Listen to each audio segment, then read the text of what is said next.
आकाशवाणी लखनऊ से प्रस्तुत हैं प्रादेशिक समाचार। मुख्य समाचार। प्रदेश में भीषण गर्मी और लू से बुरा हाल, स्वास्थ्य विभाग को अलर्ट मोड पर रहने के निर्देश। अगले 3 दिन तक जबरदस्त गर्मी की चेतावनी। केंद्रीय शिक्षा मंत्री धर्मेंद्र प्रधान ने नीट परीक्षा को लेकर सुरक्षा और खुफिया एजेंसियों के साथ की अहम बैठक। गलत सूचनाएं फैलाने वाले नेटवर्क पर कड़ी कार्रवाई के निर्देश। प्रदेश के 44 जिलों में कल होगी लेखपाल भर्ती परीक्षा, 3 लाख से ज्यादा अभ्यर्थी होंगे शामिल। परीक्षार्थियों के लिए चलेंगी विशेष ट्रेनें। और प्रदेश में जारी स्वगणना का कल अंतिम दिन, 22 मई से शुरू होगी मकानों की गिनती। नमस्कार, प्रदेश के समाचारों के साथ मैं मनीषा पाठक। अब समाचार विस्तार से।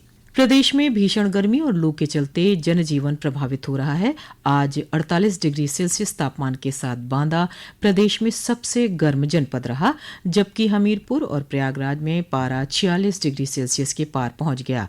मौसम विभाग ने आगामी 2 दिनों के लिए लू चलने को लेकर रेड अलर्ट जारी किया है। इसी क्रम में प्रदेश का स्वास्थ्य विभाग अलर्ट मोड में आ गया है। उप मुख्यमंत्री ब्रजेश पाठक ने प्रदेश के सभी मंडलीय, जिला, संयुक्त शहरी और ग्रामीण चिकित्सा संस्थानों में गर्मी से पीड़ितों को समुचित इलाज मुहैया कराने के निर्देश दिए हैं। उन्होंने अस्पतालों में अतिरिक्त बेड, जीवन रक्षक दवाओं और आवश्यक औषधियों का पर्याप्त भंडार रखने के निर्देश दिए हैं। तेज गर्मी से वन्य जीवों को बचाने के लिए भी खास इंतजाम किए जा रहे हैं। इटावा सफारी पार्क के उपनिदेशक विनय सिंह ने बताया कि सफारी में शेरों के लिए एसी और खस की चटाई का प्रबंध किया गया है। सफारी पार्क में जो भी वन्य जीव हैं उनको गर्मी और लू से बचाने के लिए विशेष इंतजाम किए जाते हैं, जिनके अंतर्गत जो हमारे हाउस हैं उनमें खस की चटाई लगाना, इसके साथ कूलर को लगाते हैं ताकि कमरे का टेम्परेचर मेंटेन रह सके।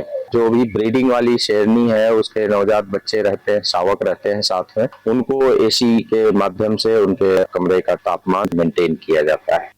गर्मी और लू से बचाव के लिए विभिन्न जनपदों में स्कूलों के समय में भी बदलाव किया गया है। फतेहपुर में जिलाधिकारी ने कक्षा 1 से 8 तक के सभी सरकारी और प्राइवेट स्कूलों को बंद रखने के निर्देश दिए हैं। वहीं मिर्जापुर में भी 15 जून तक स्कूलों की छुट्टी घोषित कर दी गई है।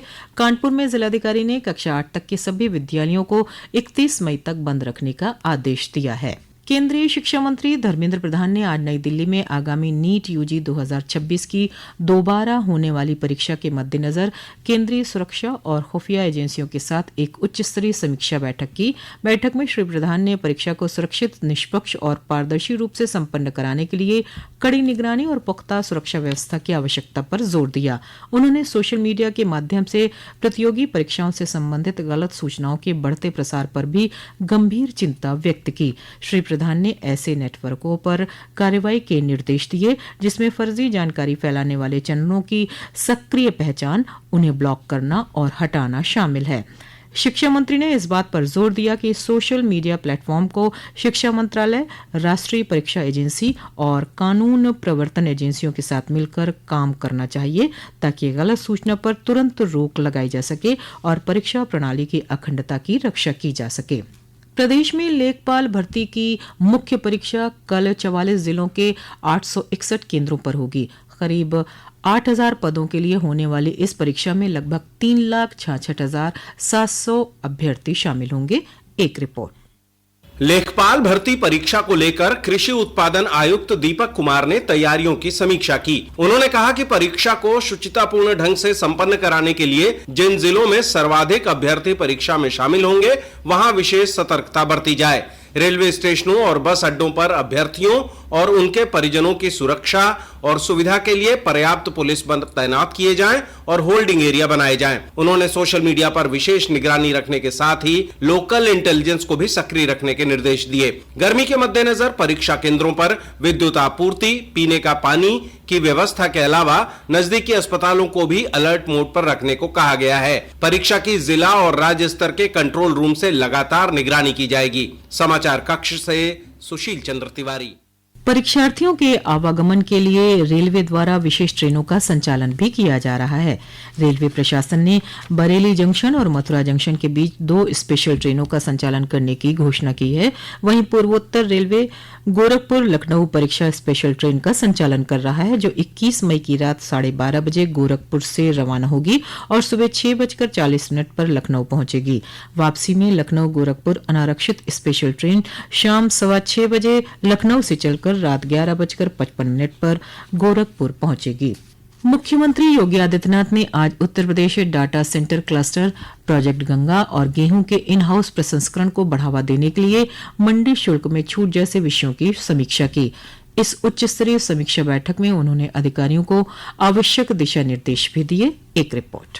यूपी डेटा सेंटर क्लस्टर की समीक्षा करते हुए मुख्यमंत्री ने कहा कि यह परियोजना उत्तर प्रदेश के एआई मिशन की बुनियादी संरचना तैयार करेगी। उन्होंने कहा कि डेटा सेंटर क्लस्टर केवल एनसीआर क्षेत्र तक सीमित नहीं होना चाहिए, बल्कि प्रदेश के अन्य हिस्सों को भी इससे जोड़ा जाए। प्रोजेक्ट गंगा की समीक्षा करते हुए मुख्यमंत्री ने कहा कि जिन युवाओं को डिजिटल उद्यमी के रूप में चुना जाए, उन्हें गुणवत्तापूर्ण प्रशिक्षण दिया जाए। मुख्यमंत्री ने ऑप्टिकल फाइबर नेटवर्क के तेजी से विस्तार और कार्यों में पूर्ण पारदर्शिता सुनिश्चित करने पर बल दिया। मुख्यमंत्री ने गेहूं के इन हाउस प्रसंस्करण को बढ़ावा देने की रणनीति की समीक्षा के दौरान मंडी टैक्स और मंडी शुल्क व्यवस्था में सुधार की आवश्यकता पर बल देते हुए कहा कि प्रदेश की मंडियों को आधुनिक, स्वच्छ और आकर्षक बनाया जाना चाहिए। समाचार कक्ष से राघवेंद्र त्रिपाठी।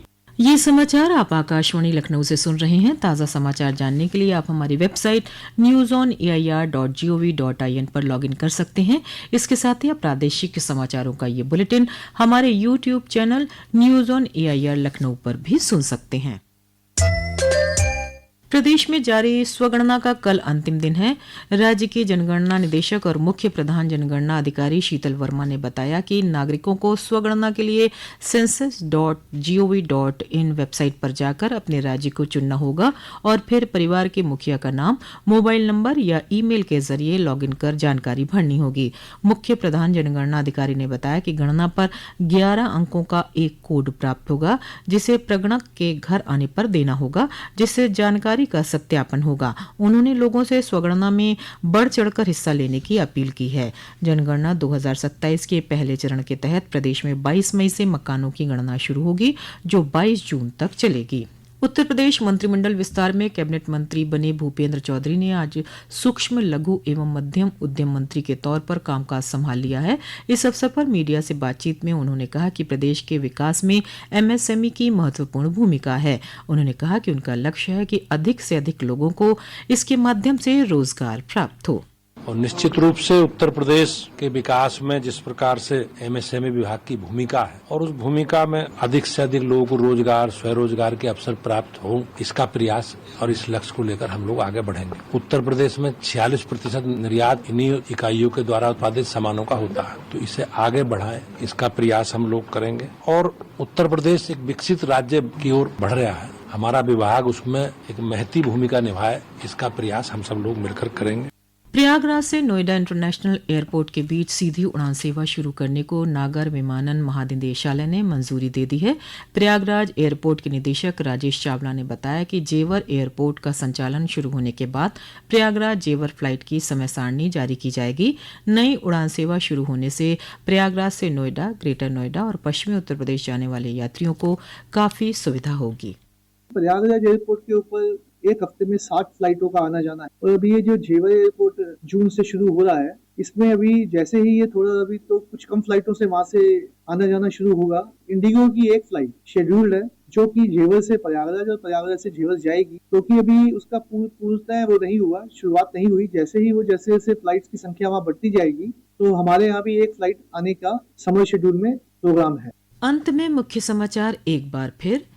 प्रदेश में भीषण गर्मी और लू से बुरा हाल, स्वास्थ्य विभाग को अलर्ट मोड पर रहने के निर्देश। अगले 3 दिन तक जबरदस्त गर्मी की चेतावनी। केंद्रीय शिक्षा मंत्री धर्मेंद्र प्रधान ने नीट परीक्षा को लेकर सुरक्षा और खुफिया एजेंसियों के साथ की अहम बैठक। गलत सूचनाएं फैलाने वाले नेटवर्क पर कड़ी कार्रवाई के निर्देश। प्रदेश के 44 जिलों में कल होगी लेखपाल भर्ती परीक्षा, 3 लाख से ज्यादा अभ्यर्थी होंगे शामिल। परीक्षार्थियों के लिए चलेंगी विशेष ट्रेनें। और प्रदेश में जारी स्वगणना का कल अंतिम दिन, 22 मई से शुरू होंगी मकानों की गिनती।